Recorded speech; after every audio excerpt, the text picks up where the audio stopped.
Welcome back to the program. Howard Russel, entomologist at Michigan State University, who doesn't mind being called Bugman. How are you, sir? I'm fine, Michael Patrick, and how are you this morning? Well, I don't, when it gets to evening and I have to run to let the dog out or go outside for anything, it is miserable now, isn't it? It is, and there isn't a black and white striped suit that's going to help you these days out here. What will help? One of those nets over your head?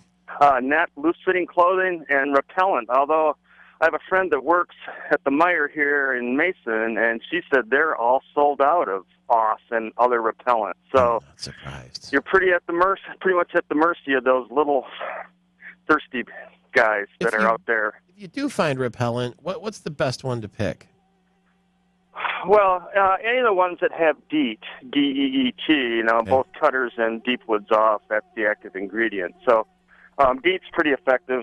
There are others probably that work almost as well, but those are the two that come to mind straight away. And the greater the concentration in DEET, then the more effective they would be. Well, why is it so bad right now? And I know from studying what you've told us in the past, there's usually a 2-week period, seems like at the beginning of summer and the end of summer.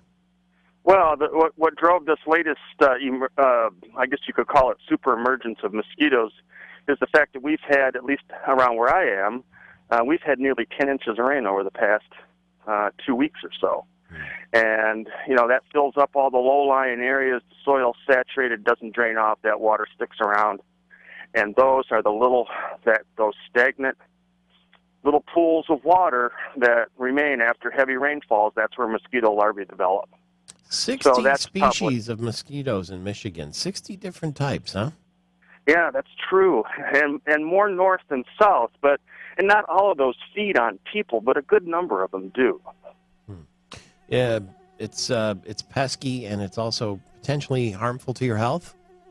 Well, it can be. They transmit a few diseases. Of course, the big one in the news right now is West Nile virus, because they found those 3 dead crows in Ingham County.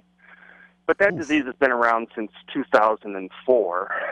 Man, if a mosquito can kill a crow, that's scary. You don't see very many dead crows along the side of the road, do you? No, and that's what They're caused it? They're pretty smart birds.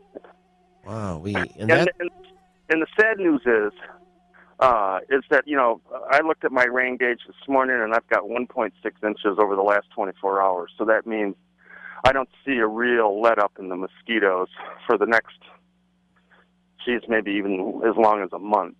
A month? Is there any reason to like mosquitoes in the big scheme of things? I can't think of any. So what are they there for? To feed the birds, I guess, right? No, they're there to make more mosquitoes.